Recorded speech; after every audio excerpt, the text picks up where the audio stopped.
G'day everyone, Jason Nunn with Friday Fishing Report, proudly brought to you by Fisherman's Warehouse Marine at Warners Bay. Very wet outside. We're not experiencing a lot of wind yet, but they still tell us potentially minor flooding tonight and a real increase in that easterly wind this afternoon. However, there always is a bright picture tomorrow, and tomorrow afternoon I reckon that wind will back off a bit, and then we'll start to see a little bit of nor'east tomorrow afternoon.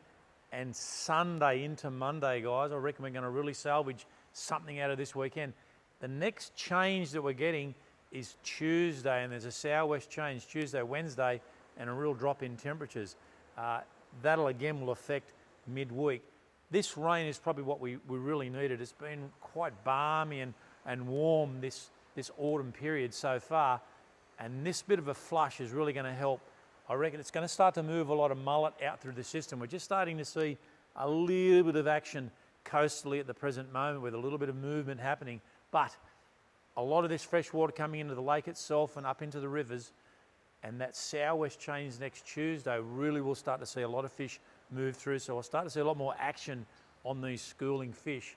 Last week ended up the opportunity, because obviously it was Easter and it was absolutely beautiful Easter, to get out and have a bit of a look out on the shelf. Water temperature there in around about 23.5 degrees, but the marlin bite that was off the coast the week before made its way down to Sydney, and the guys down in Sydney had an unbelievable time over Easter. Lots and lots of striped marlin, blue marlin, the odd black marlin, and of course dolphin fish galore down off Sydney.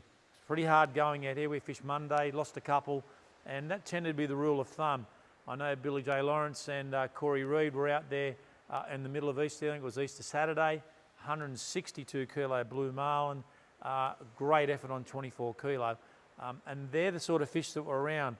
But it's changing all the time offshore. That water temperature is now starting to come off, and there wasn't as much action. A lot of guys losing fish. A lot of the fish were quite doughy. There's the odd dolphin fish still on the shelf, but I think the best of it may have been passed. However, it's not to say that there aren't more fish on their way down as we get into the latter part of April and even in the beginning of May.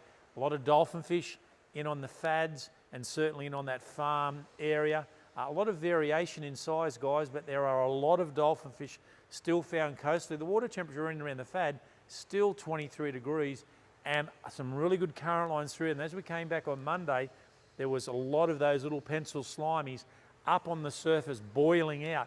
So of course, Sunday still very, very fishable, and Monday a good opportunity still to get out there and have a bit of a look for those dolphin fish, and of course, certainly some of those inshore marlin.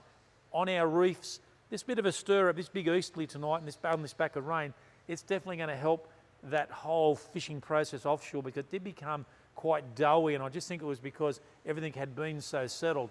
A lot of trag around, still some good mulloway, but we're now starting to see some really nice reds, and there's some really good tides this weekend. 7 o'clock Saturday morning, a 188 tide, and of course daylight saving changes on Sunday, so you've got to put the clock back an hour on 7 o'clock on Sunday morning also, then because of the change in obviously timing, a 192 high tide. So that means it's around about a 120 low tide both Saturday and Sunday, and the new moon is going to come through on Tuesday. But some really good fishing, I think, just after this bit of rain, particularly offshore. The other advantage is you'll see a bit of discolour to the water, and the snapper on that inshore really do like that water to be just that little bit more discoloured.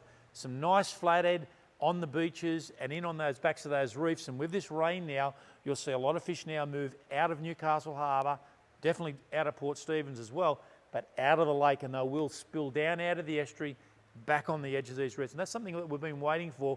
We just haven't had the impact of a decent rain period. And, you know, they're still proposing that we may get to, like, you know, upwards of 80 mil. Time will tell, but we'll just have to wait and see. Some nice tailor on the beaches as well with those flathead moving through. And because these mullet now are just starting to move out of the estuary, we're starting to see a little bit more of an increase on some of our coastal bream, which is really what we've been waiting for.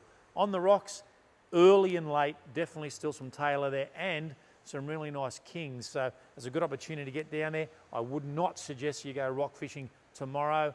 There's a big increase in the swell, a big spike, but it does drop away quite considerably. So come Sunday, Monday, you're going to see a vast improvement in what's actually going on swell-wise. In the estuary, still a few squid around, but not lots of squid, I might add, but some nice tailor in the lake, kingfish and mulloway, and of course a lot of blue swimmer crabs. And Bobby Mowbray from Swansea there always sends me a few photos. Haven't seen many crabs, but lots of photos.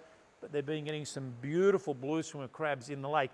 And I don't believe this rain will affect it. It might affect some of the shallower areas, but I still think typically this time of year, put the pots in the deeper water. You'll basically get some better results with some beautiful blueies out there, some really nice flathead in the bays, Belmont Bay in particular, and at the back of the co-op there.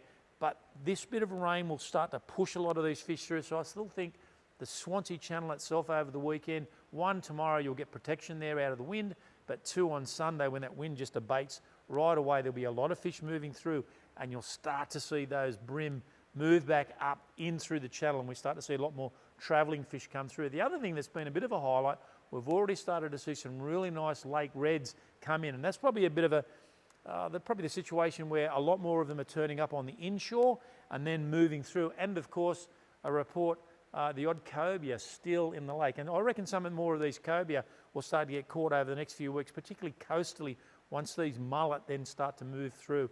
Guys, all in all, stay safe today. I don't think at the moment it doesn't look as bad as what had been predicted, but this southwest change on Tuesday is really going to sort of turn it about, and I think we're going to see probably our first taste of autumn. But Sunday for the fishermen, get out there and have a look.